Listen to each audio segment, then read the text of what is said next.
Ang layunin po nito, para lang po mas maintindihan natin, ito yung tinatawag na virtual reality po. Nakikita nyo, makumpara nyo, base po sa actual nyo nakikita sa ating presentation.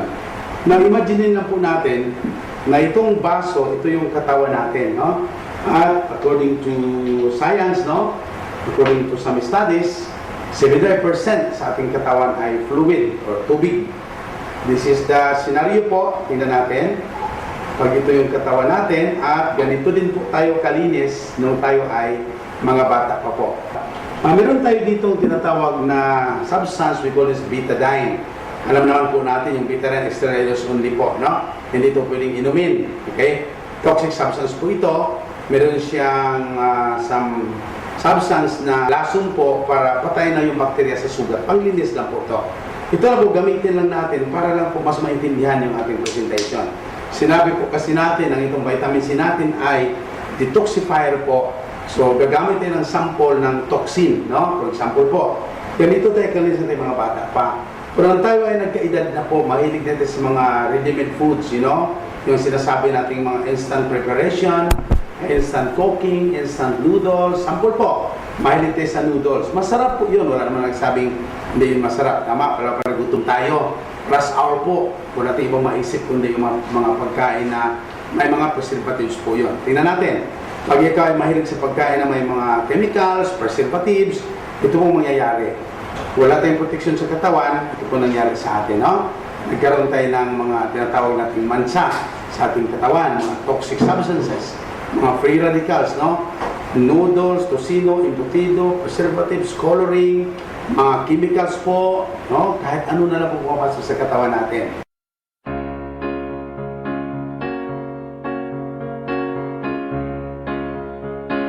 Ang good news po, na-introduce po yung ating vitamin C. Ito yun, no? The non-acidic vitamin C, Cefadin is A. Na-introduce po sa atin, hindi natin mabuti. Natanggalin ko po ito sa kanyang blister, at nakita po natin yung kanyang capsule po niya. Caramel, no? Caramel, the first in Asia, no?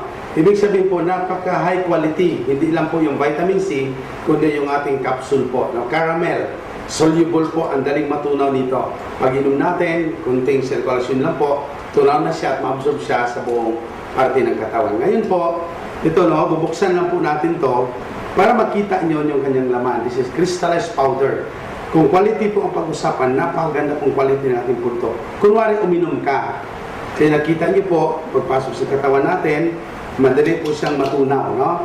Ito po, sa demonstration ko lang po, tinatanggal. Ang totoo po, pwede itong isama. Sa pag-take nyo po sa ating produkto, kasama po itong ating capsule na inumin natin. Okay? So ngayon po, i-mix po natin to para makita nyo po ano kaganda yung kanyang solubility. Ang ugali po ng tubig, pag lalagyan mo siya ng kahit ano, lagyan mo siya ng asin, nagbablard po yun. Pag lalagyan mo siya ng sugar, nagbablard po yun. Pag lagyan mo siya ng flour, nakikita po yun, nagbablard po. Kasi ang tubig, very honest substance po ito, no?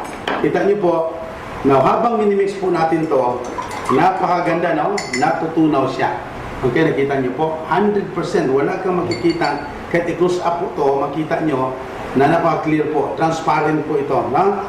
Now, pag inom niyo po, lumalabas na ikaw ay protektado na, no? Ito nangyari. Tapos ka uminom sa ating produkto na vitamin C, Cefadin is A, the non-acidic vitamin C po, at nag-enjoy ka pa rin sa mga pagkain alam na po natin, may mga preservatives katulad ng mga noodles, tocino, embutido, preservatives, coloring, chemicals, mapasok po. Pero nakapagtataka po, bakit? Kasi maraming pumasok yung mga chemicals sa katawan, lumalaban siya.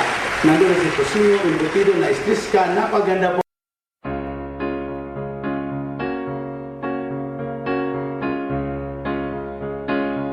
Sabi naman po ng iba, na kahit pa po hindi ka na raw mag-vitamin C, basta uminom ka lang ng maraming tubig.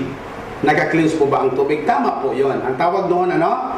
Water therapy po. Subukan natin uminom ka. Uminom ka ng isang baso. Uminom ka pa ng isang galon. Dinamihan mo na pag-inom. Ang tanong, kaya ba niyang i-cleanse? Lalo siyang kumakalat. Tama po? So, hindi po pwedeng asahan lang sa tubig. Kundi, kailangan pa rin po natin ng ating vitamin C na Cefadin is A. Tingnan niyo po, di po ba gamit na ito? Ito yung nilagyan natin kanina. Kahit ito ay gamit na po, kayang-kaya pa rin po yung i-clean ito. Kita niyo po, napakagandang produkto because super detoxifier. Tingnan mabuti po. Kahit gamit na, kaya kanyang linisan po ito. Kita niyo yan? Napakaganda ng ating produkto.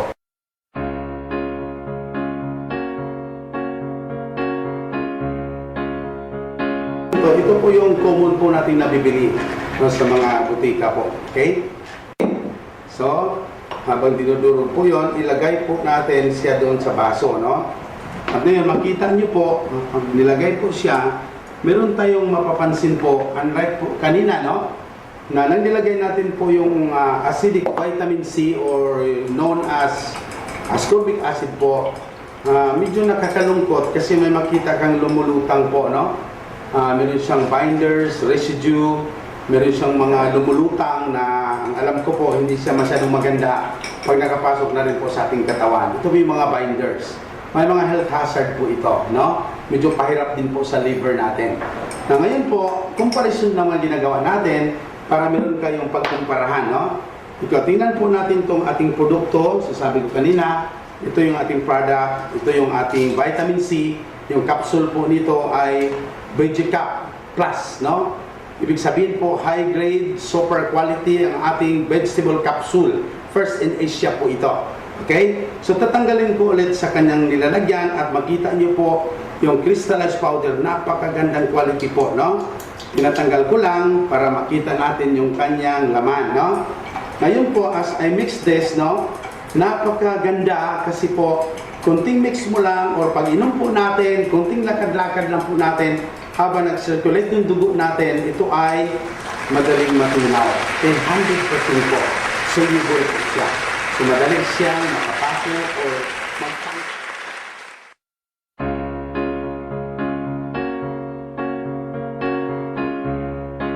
So ngayon po, yan ang gagawin natin para po malaman natin kung acidic ba talaga.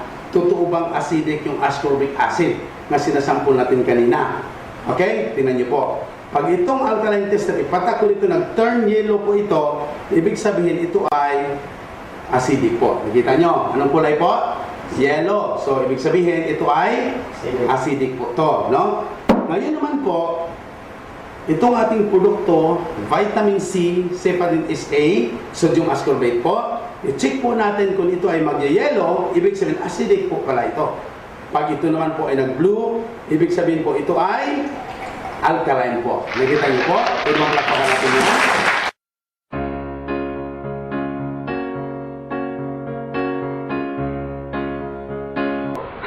Tingnan niyo pong mabuti. I-off ko ito ha. I-off ko yan. At isang linya lang ang kunin natin doon sa outlet.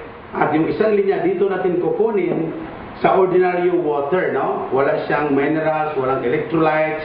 Okay? Tingnan po natin kung meron bang sign of energy po.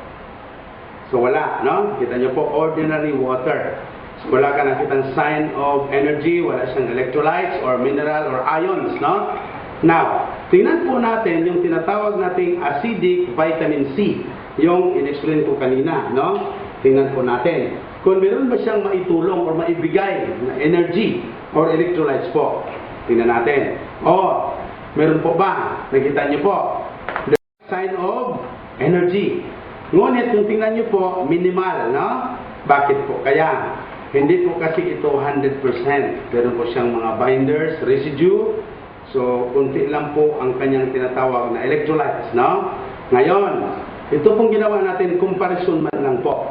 Kayo na lang po maghusga kung ano kaganda ang ating produkto. Ito ang ating vitamin C, non-acidic, natural, alkaline base. Cefadin is A. Tingnan niyo po kung ano kalakas ang enerhiya na pwede niyang ibigay. Okay? Amazing po ito, no? Tingnan niyo pong mabuti. Ganun po katindi, ganun po kalakas ang enerhiya na pwedeng ibigay sa ating produkto. Grabe po ba? Meron ba tayong magandang produkto? Yes! Swerte po natin. Ngayon, nag-overload ka ng trabaho. Kunwari, marami kang ginagawa sa bahay. Ngunit, ang vitamin C ginamit mo, ordinaryo lang. See? Nanghina na po. Nakita nyo? Nanghina na po siya. halos hindi na kaya niya at hindi po niya kayang paandarin tong electric fan. Ito yung sample ng dagdag na trabaho po. Ibig sabihin, hinihingal na si ma'am. Lalo na po, pag wala kang iniinom, you see? Pero alam niyo po, kahit marami kang ginagawa, kahit marami kang trabaho, naglaba, nagluto, nagwalis, hatid ka pa ng anak sa school, pag ang ininom mo ay ang ating vitamin C, power, no? Kayang-kaya. Ipansin niyo po, ganun po ang level ng energy na maibigay niya. You understand? Grabe po ba? Amazing po ba?